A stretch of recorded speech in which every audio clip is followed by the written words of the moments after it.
সাল্লাল্লাহু আলাইহি ওয়াসাল্লাম বলেন আউয়ালু মা ইউহাসাবু বিহিল আবদু ইয়াওমাল কিয়ামাতিস সালাত।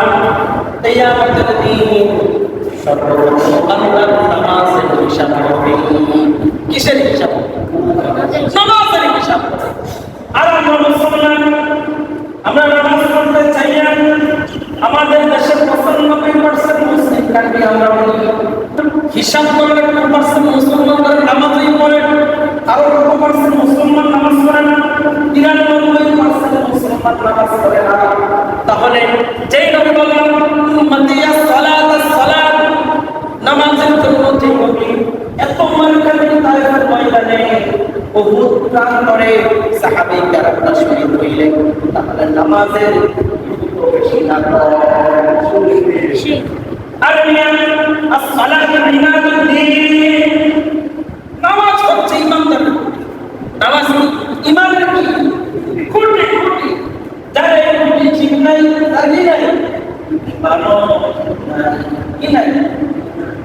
আল্লাহ বলেন ইয়া আইয়ুহাল্লাযীনা আমানু কু আনফুসাকুম ওয়া আহলিকুম নারা, হে বান্দারা তোমরা জাহান্নাম থেকে বাঁচাও, তোমার পরিবারকে জাহান্নামের আগুন থেকে বাঁচাও। আরে জাহান্নামের আগুনটা কেমন? জাহান্নামের আগুনটা কেমন? আল্লাহ রাসূল সাল্লাল্লাহু আলাইহি ওয়াসাল্লাম বলেন সেকেন্ডের ভিতরে আপনারা কয়বার সেকেন্ডের মধ্যে কয়বার করতে 70 বার। আরে 70 বারের চামড়াটা গজাবে, 70 বারের চামড়াটা কি করবে? ওইরা যাবে, আবার 70 বারের চামড়াটা আবার নতুন করে জন্ম নেবে। তাহলে জাহান্নামের টেস্টটা কেমন? আল্লাহ রাসূল সাল্লাল্লাহু আলাইহি ওয়াসাল্লাম বলেন তালাবুল ইলমি ফারিদাতুন আলা কুল্লি মুসলিম, প্রত্যেকটা নরনারীর দ্বীনের শিক্ষা করা ফরজ। এটি আমরা এখন জুমার নামাজ পড়তে আসছি, এই নামাজ পাঁচ ওয়াক্ত, এই নামাজ উম্মতি মুহাম্মাদের জন্য ফরজ। এটা ফরজ, আল্লাহ তাআলা এটা কি আল্লাহ তাআলা, কারণ এই নামাজ আল্লাহ তাআলা নবীকে জিবরাইলের মাধ্যমে দেন। কোরআন নাযিল করেছে আল্লাহ তাআলা জিবরাইলকে পাঠাইছে, মিডিয়া ব্যবহার করছে। আল্লাহ তাআলা যাকাত সম্পর্কে আয়াত, জিহাদ সম্পর্কে আয়াত, এগুলি সব আল্লাহ সুবহানাহু ওয়া তাআলা জিবরাইলের মাধ্যমে নবীজির কাছে পৌঁছে দিয়েছেন। নামাজ আল্লাহ তাআলা নিজে স্বয়ং নবীজিকে দান করেছেন। সুবহানাল্লাহ, এটা দুনিয়াতে দেন নাই, এটা ফেরেশতার মাধ্যমে আল্লাহ সুবহানাহু ওয়া তাআলা নবীজিকে স্বয়ং দিয়েছেন। সুবহানাল্লাহ। তবে এই নামাজের গুরুত্ব আছে। সুবহানাহু ওয়া তাআলা বলেন ইয়া আইয়ুহাল্লাযীনা আমানু ইযা নুদিয়া লিস-সালাত মিন ইয়াউমিল জুমআহ, তাসুদা সুদার নাম জুমআহ। সুবহানাল্লাহ। ইসলাম বাংলাদেশ ১৭ সূরা, কত কি ইসলাম ইসলাম এই কোরআনের ভিতরে ১১৪টি সূরা, কতটি সূরা? ১১৪টি সূরা।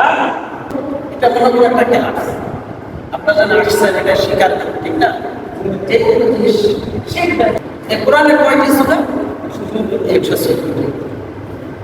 কিছু সূরা বাংলা, কিছু সূরা আদান, কিছু সূরা মক্কা অবতীর্ণ, কিছু সূরা মদিনা অবতীর্ণ। সর্বপ্রথম সূরা নাযিল হয়েছে কি? সূরা বদর। সূরা বদর, ইন্না লিল্লাহি ফি লাইলাতিল ওই রাতে নাযিল হয়েছে। আবার কিছু মুফাসসিরিন বলেছেন সূরা আলাক, الذي خلق الإنسان। তাহলে পুরাতন নাযিল হয়েছে, এই হিসাব করে দেখা যায় যে বদর নাযিল হয়েছে, আর বদর সূরার নাম আছে এই জুমা সম্পর্কে আল্লাহ সুবহানাহু ওয়া তাআলা ২৮ নম্বর পারা সূরার নাম হচ্ছে সূরা জুমআ। সুবহান, এটা মদিনা। তাহলে সূরা জুমআর ভিতরে বলতেছে ইয়া আইয়ুহাল্লাযীনা আমানু ইযা নুদিয়া লিস-সালাতি মিন ইয়াউমিল জুমআ ফাসআউ ইলা যিকরিল্লাহি যালিকা খায়রুল লাকুম। বলতেছে হে ইমানদাররা, ইয়া আইয়ুহাল্লাযীনা আমানু, হে ইমানদাররা, যখন তোমাদের মাঝে আযান দেওয়া হবে, কি হবে? আযান। আচ্ছা বলেন তো, মুয়াজ্জিন একটা হাইয়া আলাস সালাহ বলতেছে কি হাইয়া আলাস সালাহ, এখনই তোমরা সকল কাজে বললেন একজন, বললেন না দিনকে জোরে বলেন কে? আমরা তো কোন মন্ত্র দেখি না,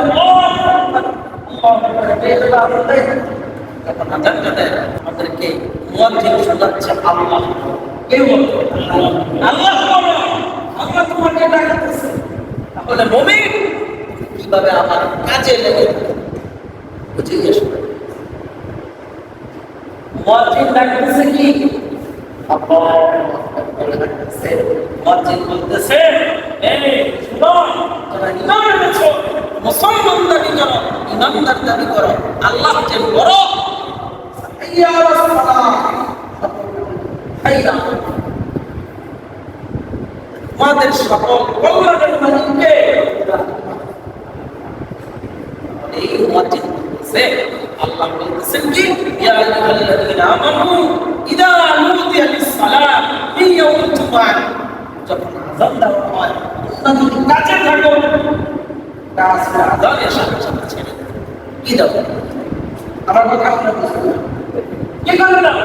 ছেড়ে দাও, ব্যবসা করো, আর কি করো? দেখেন সাহাবায়ে কেরামদের ভিতরে কেমন ছিল, আবু তাবিঈন, খুলাফায়ে রাশিদিন, তাদের আমলে কেমন ছিল? আযান মুয়াজ্জিন বলতেছে আল্লাহু আকবার বলে আযান দিচ্ছেন। মানে কিতাবের ভিতরে আসছে যিনি বিক্রি করেন দোকানদার এবং যিনি ক্রয় করেন ক্রেতা, যখন মাল দিবে ইতিমধ্যে আযান দিয়ে দিচ্ছে, আর মাল না কাছে সঙ্গে সঙ্গে দোকানে আর বরকতের মালিককে। তারা কি জিন্দেগি করে না? করছে। আমরাও জিন্দেগি করি, আমাদের জিন্দেগির ভিতরে কি নাই? আল্লাহ তাআলার বরকত। আল্লাহ তাআলা কোনজন বড় এটা আমাদের ভিতরে নাই। আল্লাহ বলছেন কি যখন আযান দেয় মুয়াজ্জিন, তোমরা তখন সঙ্গে সঙ্গে কি করে দাও? কাজ ছেড়ে দাও, কাজ ছেড়ে দাও। আর কল্যাণের মালিককে আল্লাহ বলেন ইয়া আইয়ুহাল্লাযীনা আমানু ইযা নুদিয়া লিস-সালাতি মিন ইয়াউমিল জুমআ ফাসআউ ইলা যিকরিল্লাহি ওয়া যারুল বাই'a।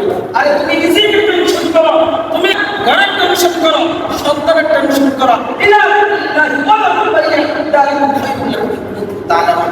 তোমরা যদি নিজেকে সফল কামনা করো, তাহলে তুমি যদি নিজেকে সফল কামনা করতে চাও, তাহলে আল্লাহ তাআলা ডাকে সারা দিয়ে আল্লাহ তাআলা করে আসো, আল্লাহ তাআলা রিজিকের ফয়সালা করবে। সুবহান। সাহাবায়ে কেরামের ভিতরে যখন খাবার তারা নামাজে আল্লাহ তাআলা কুদরতের মাধ্যমে খাবার আসে। সুবহান। মুসা আলাইহিস সালামের উম্মতদেরকে 60 বছর আল্লাহ তাআলা ওই বছর জান্নাত থেকে খাবার পাঠিয়ে দিয়েছেন, তারা বসে বসে খাইছে। মান্না ওয়াসসালওয়া, আল্লাহ তাআলা তাদেরকে জান্নাত থেকে খাবার পাঠিয়ে দিয়েছেন। কত বছর? সেই আল্লাহ নাই? কথা বলেন না কেন? সেই আল্লাহ আছে নাই? তাহলে 60 বছর যদি কাজ করে না, কোনো কিছুই করে না, আল্লাহ তাআলা জান্নাত থেকে খাবার পাঠায়, তারা খাই আসে। তাদেরকে মানা করছে এক বেলা খাবার, আরেক বেলা যান না খাবেন, বাস ফেরেশতারা দিয়ে যান, আবার ফেরেশতার সঙ্গে আবার নিয়ে যান। এরকম 60 বছর খাবার খেয়েছিলেন জান্নাত আল্লাহ তাআলা। তখন তারা এক বেলা খাবার, আরেক বেলা নাই খেতে আল্লাহ তাআলা। যেই আল্লাহ মুসা আলাইহিস সালামের উম্মতদেরকে খাবার দিতে পারে, ওই আল্লাহ কি এখন নাই? পারবে না খাওয়াইতে? আল্লাহ বলেন তুমি নামাজ পড়ো, আমি মানে জিকির করি সুবহানাল্লাহ। তাহলে নামাজ পড়লে সঠিকভাবে খুশুর সহিত নামাজ পড়লে আমার নামাজের সময় মনে করতে হবে আল্লাহ আমার সামনে আছে। আল্লাহ কোথায় আছে? সামনে। আল্লাহ তাআলা আমার সামনে আছে, পিছনে আজরাইল আছে। তাহলে বুঝি না সুরমাই নামাজ কিভাবে আমরা বাদ দিয়ে দিই, নামাজকে আমরা ছোট করে আরে তোমার নামাজ, যদি তোমার নামাজের কমপক্ষে আমার 50 মিনিট আগে আজান দেওয়া হয়েছে, কত 50 মিনিট। অনেক মুসলিম দেখি বুধবার পরেও আসে, আবার অনেক এক রাকাত হয় না, বুঝি না কয় নম্বর করে বেরোচ্ছে। জুমার নামাজে কেউ এক রাকাত হয় না, তাহলে সে আসে।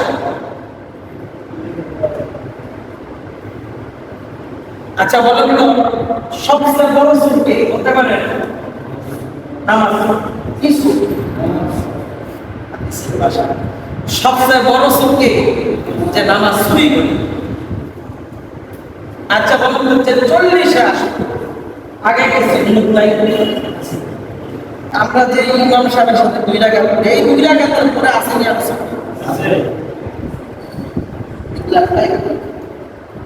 যারা পড়ে না যাই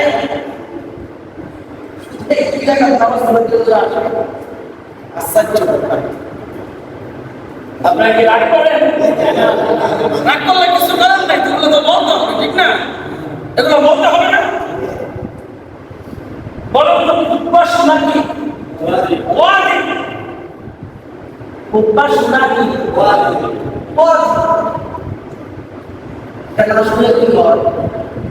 গুনাহ হয়। কি হয়? ওয়াজিব করতে গুনাহ। তাহলে খুতবাটা শুনতে হবে যে ফেরেশতারা এই যে আমাদের বৃষ্টির জন্য দাঁড়িয়ে থাকে জুমার নামাজের সময়, তারা তাদের এই ডায়েরিটা বন্ধ করে তারা এই খুতবা বেশি শুনতে থাকে। সুবহানাল্লাহ। খুতবা শুনে থাকে। আর আমরা বাড়িতে আমরা কথা বলি, আর আমরা কি করি? তখন শুনবো নামাজটা সবচেয়ে বড় সুরকে নামাজ যে চুরি করে। অন্তপক্ষে তো আমরা 10 রাকাত নামাজ পড়ি না, তোমাকে এই শুধু কিছু না 2 রাকাত। হ্যাঁ, যেই নামাজের জন্য সাহাবাই কেরাম শহীদ হলেন, তোর আগে উম্মতের কথা বললেন, উম্মতের পাশাপাশি বলা কি উম্মতের সালাত নামাজ নামাজ। আমরা বলি বাংলাদেশের 95% মুসলমানের দেশ, ঠিক না?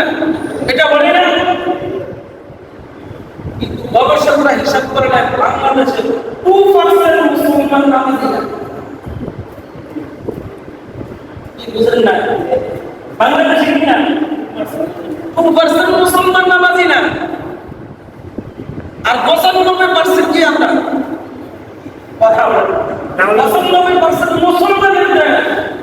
এর ভিতরে কি না 95% মুসলমান আমরা কি না? কারণ কি? আমরা তো মুসলমান, নামাজ পড়তে চাই না কেন? আমরা যারা নামাজ পড়তে আসি আমাদেরকে নামাজ মানে, আমাদেরকে কাটে, কারণ নামাজ পড়তে যাবো না কেন? নামাজ পড়তে চাই না কেন?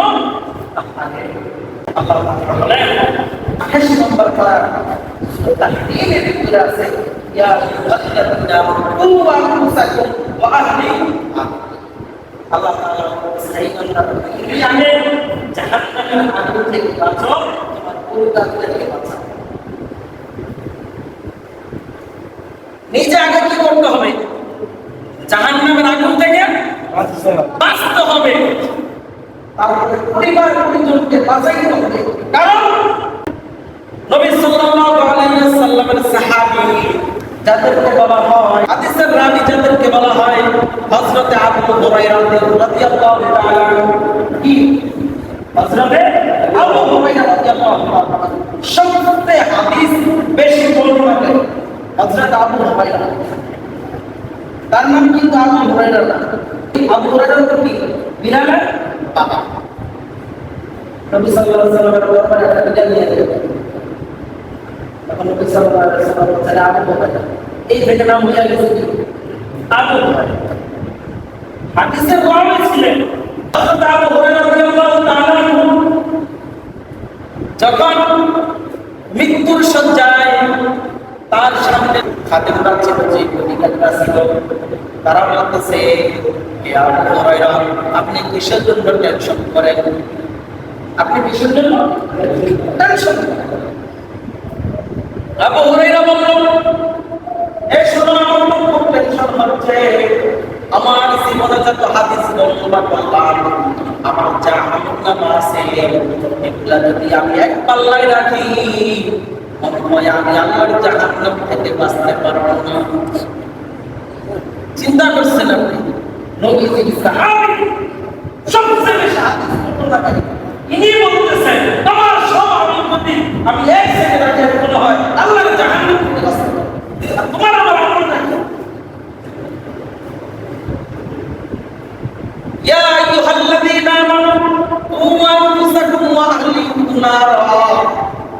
আবু হুরায়রা বলল, আপনার জাহান্নামের আগুনের গ্যাস, এই গ্যাস আমি কিভাবে সরাবো? আমার সব আমল যদি এক পাল্লায় রাখি, মনে হয় আমার আমলের পাল্লা পাতলা হয়ে যাবে। মনে হয় আমি জাহান্নামকে আমার থেকে ঠেকাইতে পারবো না। আর এরকম আফসোস থাকে, এরকম জাহান্নামের ভয়ের টেনশন থাকে। আর আমরা নামাজ পড়ি না, আমরা যাকাত দেই না, আমরা পাঁচ ওয়াক্ত নামাজ ফরজ এটাও করি না। জুমার নামাজের যে নামাজ পড়তে আসি, ওই নামাজের ভিতর চুরি করি, তাহলে আমাদের স্থান এবং আমাদের জায়গা কোথায়? আমাদের চাইতে কিন্তু বেশি ভালো থাকবে না, ঠিক কি না? দল দুইটা, একটা হিজবুল্লাহ আল্লাহর দল, আরেকটা হচ্ছে হিজবুশ শাইতান, শয়তানের দল। তাহলে যারা হিজবুল্লাহ হতে চায়, তাহলে তারা আল্লাহ তাআলার প্রত্যেকটা হুকুম মানতে হবে, ঠিক কি না? যারা হিজবুশ শাইতান, তাহলে শয়তানের পথ কি করবে? তারা অনুসরণ করবে। তারা শয়তানকে নামাজ পড়ে নাকি? কথা বলবে না, নামাজ পড়ে না, শয়তানকে তোমাকে ধোঁকা দিবে। আল্লাহ তাআলার কাছে চ্যালেঞ্জ করছে শয়তান, বলছে আল্লাহ তুমি আমাকে লানত দিলা, তোমার যে আদম সন্তানদেরকে দুনিয়াতে পাঠাইলাম, আমি প্রত্যেকটা আদম সন্তানকে আমি ধোঁকা দিব। কি দিব? আমি ধোঁকা দিব। আল্লাহ সুবহানাহু ওয়া তাআলা শয়তানের এই চ্যালেঞ্জকে গ্রহণ করলেন। আর আল্লাহ তাআলা বললেন, হে শয়তান, শোন শোন, যদি আমার ও বান্দা যদি 60 বছর একবার যদি আমার যদি পায়ে এসে সিজদা দেয়, আমি আল্লাহ তাআলা তার 60 বছরের গুনাহ মাফ কইরা আমি তাকে জান্নাত করে দেব। সুবহানাল্লাহ। চিন্তা করছেন যে আল্লাহ শয়তানকে বললেন 60 বছর ধোঁকা দিবি, 70 বছর ধোঁকা দিবি, আমার বান্দা যদি আমার কাছে আইসা তওবা করে, আমি আল্লাহ তাআলা সব মাফ করে দেব। সুবহানাল্লাহ। আল্লাহ বলেন, ইয়া আইয়ুহাল্লাযীনা আমানু কু আনফুসাকুম ওয়া আহলিকুম নারা। শুধু আমি বাঁচলে হবে না, আমার পরিবারকেও বাঁচাইতে হবে। কি করতে হবে? আমার পরিবারের ভিতরে নামাজ পড়ে না, নামাজ শিখাইতে হবে না। আমি পাখি হাত দিয়া, দুটি হাত দিয়া, পাঞ্জাবি গা দিয়া আয়েশা উপর উপর সেজদা দিলাম, কপালে দাগ ফালাইলাম। আমার সন্তানকে বললাম না, আমার মেয়েকে বললাম না, আমার মাকে বললাম না, আমার বাবাকে বললাম না। ওই তোমার এই ধর্মসিদ্ধ কাজ হবে না, কি হবে না? ধর্মসিদ্ধ কাজ হবে না। আল্লাহ তাআলা বলছেন, যাও এই পুরা গ্রামটা তুমি কি করে দাও? উল্টিয়ে দাও। এই কথা বলার পরে জিবরাইল বলল, আল্লাহ আপনার একজন আবেদ আছে, ওই ব্যক্তিটা খুব পরেশগারী, খুব নামাজি, একটা নৌকা আর নাই 500 বছর আপনার ইবাদত করতেছে, ওই ব্যক্তির জন্য আপনি কি করে দেন? এই শহরটাকে বাঁচাইয়া দেন। আল্লাহ তাআলা তুমি আগে হয়ে উঠো। কারণ কি? হয়তো মানুষের কাছে দাওয়াত দেয়, আগে ওর শেষ করো, পরে যখন বাঁচাইতে হবে। আমার সন্তান নামাজ পড়ে না, সন্তানের জন্য নামাজ চাই, আমাদের সন্তানের জন্য কি করতে হবে? নামাজের। আচ্ছা বলেন তো, নামাজ না পড়লে কি জাহান্নামে যাইতে হবে? কি করতে হবে? জাহান্নামে। এরকম কেউ আছে এই জায়গা যে আমি জাহান্নামে যাইতে চাই? আছে? আর থাকলে বলেন শরম কিসে? শরম নাই তো? অসুবিধা কি? আবার নামাজ পড়ে না নাকি? অনেকে আছে নামাজ পড়ে না, তাহলে তাদের কোন সাথে নিয়ত আছে দৌড় দিয়ে খালি জাহান্নামে নাকি? তাহলে নামাজ, আল্লাহ রাসূল সাল্লাল্লাহু আলাইহি ওয়াসাল্লাম বলেন মিফতাহুল জান্নাত সালাহ। নামাজ বেহেশতের চাবি। নামাজ আর আমাদের বেহেশতের চাবির প্রয়োজন আছে না নাই? তারা নামাজ পড়তে হবে, নামাজ পড়তে হবে। নামাজ পড়ে নামাজের যে উত্তম ইবাদত, যার নামাজ ঠিক আছে প্রত্যেকটা আমল ঠিক আছে। আপনাকে জিজ্ঞাসা না নবী যে কি শিখেন, আপনি কয়বার বিলাপ করছেন, আপনি কয়বার দোয়া করছেন, আগে জিজ্ঞাসা করবেন নামাজ। কি জিজ্ঞাসা করবেন? আপনাকে জিজ্ঞাসা করবো আগে নামাজ। আউয়ালু মা ইউহাসাবু ইল্লা ইয়াউমাল কিয়ামাতিস সালাহ। সর্বপ্রথম আপনার আমলনামার ভিতরে নামাজ কি উঠাবে? এটা আপনার নামাজ ঠিক হয়ে যায়, প্রত্যেকটা আমল। যদি নামাজটা ঠিক হয়ে যায়, বান্দা প্রত্যেকটা কাজে আগে নামাজ ধরবো, রোজা ধরবো, যাকাত করবো, হজ করবো, প্রত্যেকটা ইবাদত করবো। আর আগে যদি নামাজ ঠিক হয়ে যায়, ওগুলো যদি কাটতে থাকে আল্লাহ বলবে অতটা ঠিক সাথিয়া সুবহানাল্লাহ সুবহানাল্লাহ। তার নামাজ পড়তে হবে কিনা? আমার কথা বলে বুঝছেন না? নামাজ পড়তে হবে কিনা? আমার সন্তানদেরকে বলতে হবে কিনা? সন্তানদেরকে বলতে হবে কেন? তাকিদ দিতে হবে। এখন বলছেন সন্তানটা আমার কথা মানে না, আগে তো শিখান। আগে যে ছোটবেলায় বলছেন 7 বছর কালে তুমি কি করো? নামাজের তাকিদ দাও। 10 বছর হইলে, 9 বছর হইলে বেতের আঘাত করো। রাসূল বলছেন, কিন্তু আমরা এটা পারি না। বুড়া হইলে, বড় হইলে দাড়ি জ্বালায় গেছে, এখন কি আর বলবো কি মানবে? এখন তো বললে তো মানে দিবে। পরে নামাজ ছোটবেলায় থেকে নামাজের তাকিদ দিতে হবে। তাদেরকে বলে হুজুর আমার বলার একটু আগে বলা যায়, তাবিজ দেন। সন্তান কথা শুনে না, আর তাবিজ কি হুজুরের পয়সা খাওয়াই করবে। সন্তান বাইকটা খাওয়াইলো কিনা, সন্তান আর কাজে আসতো না। যেই বয়স ছিল ওই বয়সে কি করত? নামাজের জন্য, ইসলামের জন্য, দানের জন্য তাকে। আমরা কি বলি, আপনারা মসজিদে সবাই দান করেন। মসজিদের ভিতরে যে পাঞ্জাবের ভিতরে পকেট নেই, যে শাড়ির ভিতরে পকেট নেই, কোন কোন জামার মধ্যে আসেন, আপনারা আইসা এই দান শব্দ করেন না। আপনারা যদি না করেন, আপনার সন্তান তো শিখবে না। আপনারা যদি ছোটবেলা থেকে আপনার সন্তানদেরকে মার্কেটে নিয়ে আসলেন, তাহলে আপনার সন্তান শিখবে। আপনি 10 টাকা মসজিদে দান করবেন, আপনার সন্তান দেখবে যে আমার বাবা কিছু দান করবেন। এরকম 5 দিন 10 দিন যদি আপনার সন্তানের সামনে দান করলেন, বড় হইলে আপনার সন্তান আপনার জন্য। আর আপনি যদি দান না করেন, আপনার সন্তান বিসমিল্লাহ বলেও এই মসজিদের সাথে উষ্টা খেতে।